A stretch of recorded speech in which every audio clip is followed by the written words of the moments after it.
자, 여호와의 성민으로 살라라는 제목으로 하나님 말씀 선포하도록 하겠습니다. 우리는 모두 하나님의 백성입니다. 맞습니까?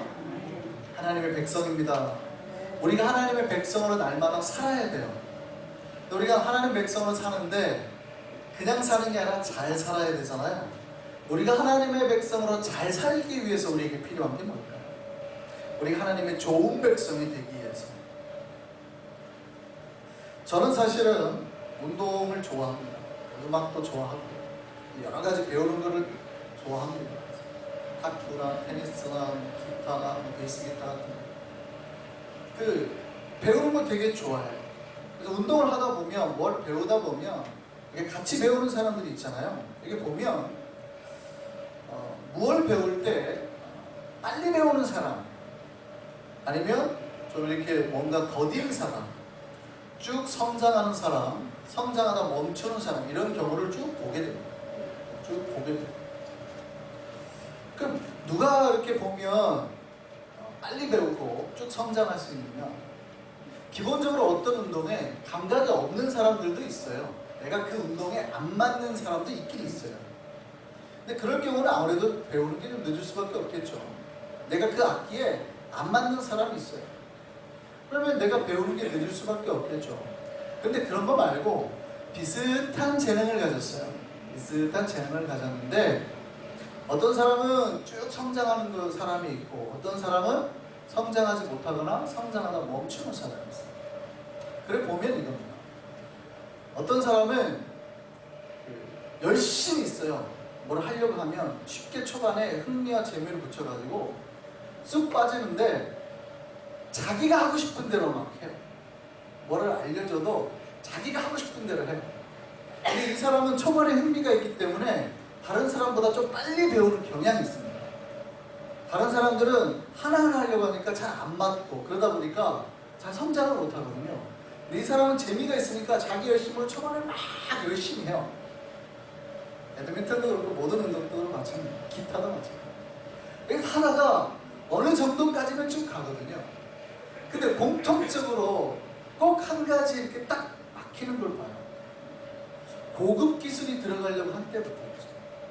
요즘 이제 비기너를 벗어나서 조금 이제 중간급으로 넘어가려고 할 때부터 딱 브레이크가 딱 걸리는 거를 배우고 봅니다. 근데 이때 오히려 누가 성장하냐면 처음에는 잘 성장하지 않았던 것 같은 사람인데 하나하나 차근차근 기본기를 딱 끄면서 올라온 사람 있죠. 이 사람은 굉장히 더딘 것 같은데 별로 중간에 멈춰서는 경향이 없습니다. 한계를 못 느끼고 그 다음 단계를 쉽게 건너니다. 왜 그럴까요? 기본기가 차근차근 쌓여지니까 그 다음 기술을 배울 때도 그 기본기대로만 하니까 넘어가더라고요. 근데 다른 폼, 자기가 생각했던 그 폼에 익숙한 사람은 다시 고급 기술을 쓰려고 그러니까 이 폼을 다 바꿔야 됩니다. 어려워집니다. 그래서 고급 기술을 구사하지도 못하고 멈춰버립니다. 여러분, 무엇을 배울 때도 그러하지만 신앙도 마찬가지입니다. 여러분, 신앙생활은 단거리가 아니죠. 짧은 기간에 우리가 열심을 내가지고 왁 해가지고 뭘 할 수 있는 게 아닙니다. 신앙생활을 우리는 마라톤과 같이 롱텀으로 생각하셔야 돼요. 그럼 어떻게 우리가 신앙생활을 잘하고 하나님의 백성으로 잘 살 수 있느냐? 우리가 하나하나 기본기를 잘 갖춰서 주님 앞에 성장할 때입니다. 초기에 뜨거움으로 이렇게 한꺼번에 예수 믿고 신나는 마음으로 초반에 한번 확 불태우는 걸로 우리가 끝까지 가기가 어려워요. 내 삶에서 하나님의 손길과 은혜를 매일매일, 매 순간, 매주 말씀과 기도로 하나하나 차곡차곡 쌓아서 성장하시고 하나하나 쌓아서 가시고 그렇게 기본기가 차곡차곡 쌓인 성도는 시련이 오고 여러 가지 좀 문제가 와도 안 넘어져요. 잘 이게 탑의 기초가 튼튼히 서나니까. 근데 급한 마음으로 막 이것 쌓고 저것 쌓고 하시는 분은 빨리 쌓을 수 있지만 흔들리죠. 신앙에도 뭐가 중요해요? 기본기가 중요해요. 그러면 우리 신앙의 가장 가장 기본기가 뭘까요? 우리 신앙의 가장 근간, 우리의 삶에서 하나님을 인정하는 거예요. 아니, 목사님 무슨 얘기입니까? 우리도 하나님을 인정하지 않다니요. 아니요, 진짜로 우리의 삶에서 모든 순간에서 하나님을 인정하는 것을 말해요. 어떤 목사님 그런 말씀하셨어요. 성경에서 제일 중요한 글은 창세기 1장 1절이다. 창세기 1장 1절만 믿어지면 나머지 성경은 다 믿어진다는 거예요. 창세기 1장 1절은 뭡니까? 태초에 하나님이 천지를 창조하시고, 천지를 창조하신 하나님이 계시다는 것, 그 하나님이 천지를 창조하셨다는 것, 그 하나님이 나도 창조하셨다. 이게 믿어지면 그 하나님이 나를 사랑하시고 나를 돌보시고 나와 함께 하시고 나를 구원하실 거고, 이게 다 믿어지더라는 거죠. 그 하나님을 인정하는 거예요. 하나님이 계시고 하나님이 천지를 창조하셨던 그분이 내가 인정이 되는 거예요.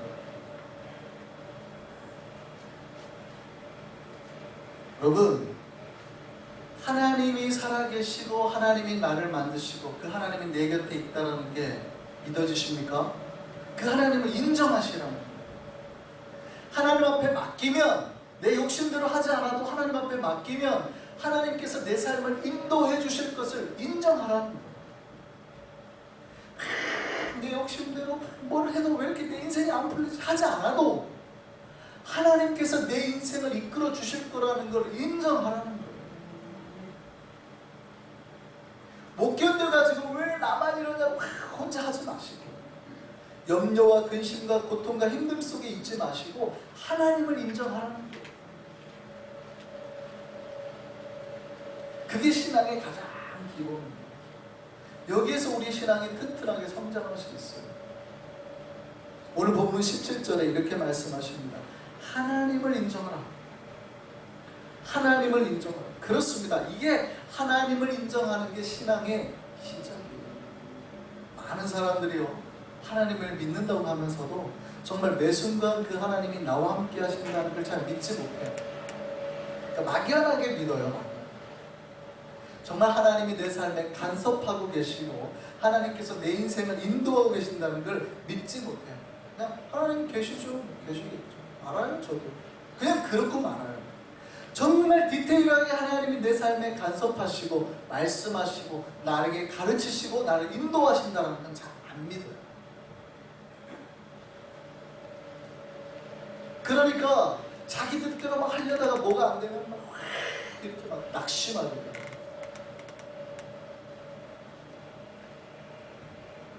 우리가 하나님의 백성으로 살기 위해서 우리에게 필요한 첫 번째는요, 우리의 삶에서 하나님을 인정하는 거예요. 우리의 삶에서 하나님을 날마다 인정할 수 있는 저와 여러분 되기를 소망합니다. 다시 한번, 우리는 하나님의 백성이에요. 맞습니까? 네, 맞습니다. 오늘 본문이 말하는 것도 그거예요. 그리고 오늘 본문에서 말하는 게 하나님의 백성으로서 우리가 이렇게 살 때 우리에게 주시는 복들이 있어요. 하나님이 우리하고 언약을 맺을 때도 그 복에 대해서 언제나 얘기를 하시고, 그 복의 가장 첫 번째가 뭐냐? 너희가 세상에 살 때 당당하고 아름답고 빛나게 살아라. 삶의 힘듦과 어려움에 찌들어서 주눅들어 살지 말고, 고통 속에 있지 말고, 어렵고 뭐 이런 거를 이미 초월한 상태로 당당하고 빛나고 아름답게 살아라. 가슴을 펴고 주의 백성으로 세상에서 살아가는 거죠. 그래서 세상 사람들이 봤을 때, 야, 나도 저렇게 살고 싶다라는 마음이 들게 만드시. 야, 나도 너처럼 살고 싶다. 야, 너는 별로 이렇게 돈도 없는 것 같은데 왜 이렇게 날마다 이렇게 당당하고 아름답고 자신감이 넘치? 이런 거죠. 나도 너처럼 살고 싶다. 하나님이 우리하고 언약을 맺으셨죠. 하나님이 우리하고 언약을 맺으시는 장면이 오늘 본문의 말씀하고도 연계되지만 출애굽기 19장에 보면 바로 그 장면에 딱 그 말씀이 나옵니다. 출애굽기 19장 5절에서 6절 말씀을 볼까요? 같이 한번 크게 읽겠습니다. 세계가 다 내게 속하였나니 너희가 내 말을 잘 듣고 내 언약을 지키면 너희는 모든 민족 중에서 내 소유가 되겠고 너희가 내게 대하여 제사장 나라가 되며 거룩한 백성이 되리라. 너는 이 말을 이스라엘 자손에게 전할지니. 제가 이 말씀을 가지고 몇 번을 말씀을 드렸어요. 설교를 했어요. 굉장히 중요하다고 말씀드렸죠. 왜냐하면 이 말씀을 하시고 난 다음에 뭘 주세요? 십계명을 주시고. 출애굽기 20장에 십계명이 나오는 말씀. 그러니까 하나님께서 십계명을 주시기 직전에 너하고 나하고 언약 맺자 하시는 말씀이에요. 네가 나하고 언약을 맺으면 내가 너에게 뭘 만들어주겠다는 거예요? 거룩한 나라가 되게 만들어주고 거룩한 백성이 되게 만들어주고, 이거거든요. 그런데 오늘 본문 제일 앞에 하나님이 우리에게 주시겠다는 첫 번째 복이 뭔지를 한번 보세요. 너희가 보세요. 너희가 내 말을 잘 듣고 내 언약을 지키면 하고 첫 번째 그 다음에 주시는 복이 뭔지 보세요. 너희는 모든 민족 중에서 뭐가 되고 내 소유가 되고. 여기서 소유가 뭘까요? 여기서 소유라는 게 뭐가 될까요? 뭘까요? 하나님의 소유물이 되고 그 뜻일까요? 이 소유의 히브리어가 세골라인데 그 뜻이 이겁니다. 보석이라는 뜻이에요.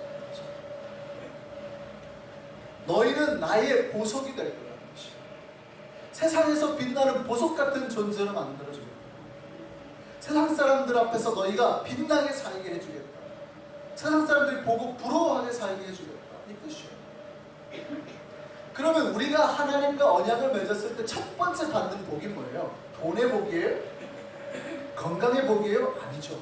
세상 사람들이 봤을 때 내 인생이 너무나 멋있다라고 느끼게 만들어주겠다. 와, 당신 인생 정말 멋있다. 빛나는 인생으로 만들어주겠다. 그게 하나님을 믿는 백성이 하나님이 첫 번째 주신 복이에요. 우리가 이 세상에서 빛나게 살기를 소망합니다. 당당하고 아름답게 살 수 있기를 바랍니다. 보석이 자기 스스로를 가치 없는 존재로 평가해서 빛나게 살아야지. 우리가 하나님의 백성으로서 딱 한 가지를 기억해야 됩니다. 우리가 하나님의 백성이 되고 보석이 되어서 살 수 있는 방법이 뭐예요? 조건이 뭐예요? 너희가 나와 뭐를 맺으면? 언약을 맺으면, 언약을 지키면. 조건적이에요. 그럼 우리가 세상에서 하나님의 그 빛나는 보석으로 살고 거룩한 나라가 되고 거룩한 백성으로 살 수 있는 그 조건은 딱 하나. 우리가 하나님하고 언약을 지키는 거예요. 여러분들이 하나님하고 언약을 지키는 거예요. 여러분들이 하나님과 언약을 깨면 이 언약도 다 파괴돼요. 오늘 본문에서도 신명기에서도 모세가 이 말씀을 강조하고 있는 거예요. 오늘 본문에 뭐라고 했냐면 이 규례와 법도를 행하라. 너는 마음을 다하고 뜻을 다하여 지켜 행하라. 이 말씀 어디서 듣지 않았습니까? 우리가 오늘 외웠던 쉐마의 말씀, 신명기 6장에 나오는 말씀을 또 강조하고 반복해서 신명기 26장에 또 말씀하시는 거예요. 제일 중요한 건 이거야 라고 말합니다. 그러니 너희가 어떻게 하라고요? 하나님의 말씀을 듣고 그 말씀을 지켜 행하고 목숨 걸고 하나님을 사랑하고. 그러면 하나님께서 우리를 빛나는 보석 같은 존재로 영롱하게 영원히 살게 하시겠다는 거죠. 하나님의 나라가 되게 하시고 하나님의 거룩한 백성이 되게 하겠다는 거죠. 여러분, 하나님의 거룩한 백성 맞습니까? 우리 하나님의 거룩한 백성으로 우리가 되면 알 수 있는 게 여러 가지 있어요. 물론 우리가 주일이면 교회 가고 성경을 가지고 있고 뭐 이런 걸로도 우리 하나님의 백성이라고 말할 수 있지만 사실은 정확하게 그게 하나님의 백성인지 아닌지를 알 수는 없습니다. 중요한 것은 우리가 하나님의 법을 지킴으로 인해서 하나님의 지배, 하나님의 통치를 받아야 됩니다. 이제 천국의 개념이죠. 그러니까 우리가 천국 갈 수 있냐 없냐는 우리가 하나님의 지배와 통치의 영역 안에 있냐 없냐. 신학적으로는 이 말을 뭐라고 표현했냐면 바실레이아라고 표현했어요. 하나님의 나라라는 뜻인데, 천국이라는 뜻인데 정확한 뜻은 뭐냐면 하나님이 지배하고 통치하는 그 영향이 미치는 공간을 바실레이아라고 했어요. 그 얘기는 눈에 보이는 어떠한 건물이나 땅이 아니라 어디 이 사람이 어느 곳에 서 있든지 하나님의 말씀과 그 법대로 살기 위해서 하나님의 뜻에 순종하는 순간 거기에 하나님의 천국 바실레이아가 확장된다는 뜻이에요. 임한다는 뜻이에요. 그러니까 중요한 건 우리가 오늘날 교회에 앉아있거나 성경책을 들었는가가 아니라 정말 내가 마음으로부터 이 하나님을 사랑하고 목숨을 다하고 뜻을 다해서 하나님을 사랑하고 내가 하나님을 정말 이 말씀을 지키려 하느냐, 그때 하나님의 바실레이가 나오고 임하는 거예요. 이 바실레이 안에서 매일 살아가는 사람이 천국 간다는 거예요. 그래서 나더러 입술로 주여 주여 하는 자가 천국을 가는 게 아니라 진실로 하나님을 목숨 걸고 다하고 사랑하고 그 말씀을 지키기 위해서 매일 기도하는 사람이 천국 가는 거예요. 왜? 그 사람이 이미 바실레이야, 천국 안에 머물게 되는 거예요.